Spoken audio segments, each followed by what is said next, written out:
નમસ્કાર ખેડૂત મિત્રો, આ છે થાઈલેન્ડની મહાચોનક વેરાયટી. જો આનો કલર જો અને ફ્રૂટ સાઈઝ જો 600 ગ્રામ આજુબાજુનું ફ્રૂટ છે. અને હવે આને કાપી અને ટેસ્ટ કરશું પાકી ગઈ એટલા માટે.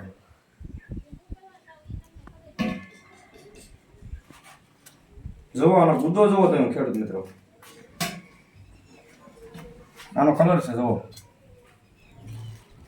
આ શરીર માટે હેલ્થ માટે ખૂબ સારી કેરી ગણાય છે.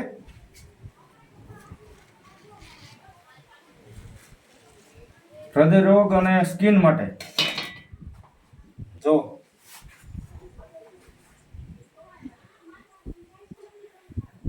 હવે આનો ટેસ્ટ કરશું.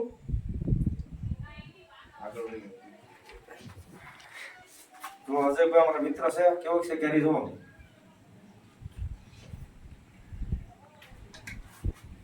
ટેસ્ટમાં બેસ્ટ મીઠાશ અને તમને કોઈ આને છે ને કોઈ પણ કાર્બેટ કે આમાં કઈ નથી રાખવી. ફૂલ્લી તમે રૂમમાં રાખો ને તો પણ પાકી જાય છે. એટલા માટે આ કેરીની શેલ્ફ લાઈફ પણ સારી છે અને આવરણ બહુ સારું છે. એક એક નાનો છોડ હોય ને તો પણ ઘણી બધી ફ્રૂટ સાઈઝ લાગે છે. ઘણા બધા ફ્રૂટ આવે છે. આની કલમો પણ આપણી પાસે અવેલેબલ છે.